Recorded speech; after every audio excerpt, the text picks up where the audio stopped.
Hello, this is Mary Jane Brixer from Lioness Publications. And what I want to touch base on in this hopefully short video is I want to do a recap of the Wisconsin Supreme Court election that was held on April 1st. And this is a recap of what I said in that video, because I like to go back and sort of pull out where I was right, where I was wrong. So you have a better understanding of, in effect, my track record. And you can go back and look at that video also. So in effect, what we did in that time was go over three charts.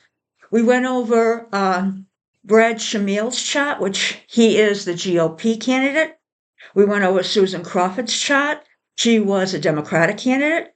And we went over the Wisconsin chart, and that was the state chart. And pretty much what I had said during that video is that there was a better chance, a probability of Susan Crawford winning.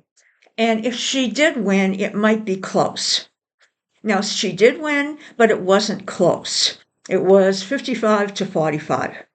So I was wrong about the fact that it might be close. But let's see what else comes up in this post-mortem of that election. For Brad, one of the things I noted was that his Mercury, his way of communicating, was really under some assault from other planets. And in effect, people were sensing that he was changing too much. His actions were not really going along with what he was saying. It wasn't really something they were comfortable with. They thought there might be some lying going on here. So in general, what happened was Brad really had people drifting away from him. And it was because of the things he was saying. So in effect, he was pushing voters away.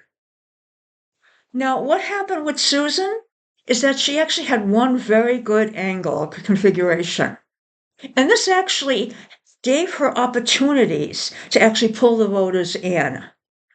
So it's not so much that she did a lot better. What happened was that Brad was not doing well, and she was able to take advantage of it, in addition to just having more opportunities. But I think the big key comes in for Wisconsin. In that one, I was picking up that there was going to be a move to the Democratic side. The Wisconsin people were starting to look at the restrictions that were being brought up by the GOP, things they want to stop people from doing. Rather than pushing for freedom, they're pushing to control. And I think Wisconsin started to see that, because there was an even bigger push than I thought would happen of movement towards the blue side. Now, in addition to that movement, that they were thinking about moving, but they actually made the decision to move, which means they actually went out and voted. So sometimes you say, yeah, I wouldn't vote for that person, or you're going to vote for this one, but you don't show up. At least people showed up.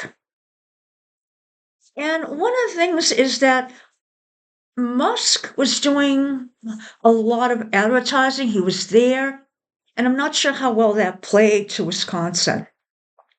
What I'm getting is that maybe they thought he was trying to buy their vote. And maybe they thought they were just too good for that. Okay? Everyone's too good to have your vote bought. So in this case, I was pretty much right. I said that she was going to take it. I was wrong in that I said it was going to be close. And I thought there might actually have to be a recount. But I did note that something else might be coming up right around, I think it's 425.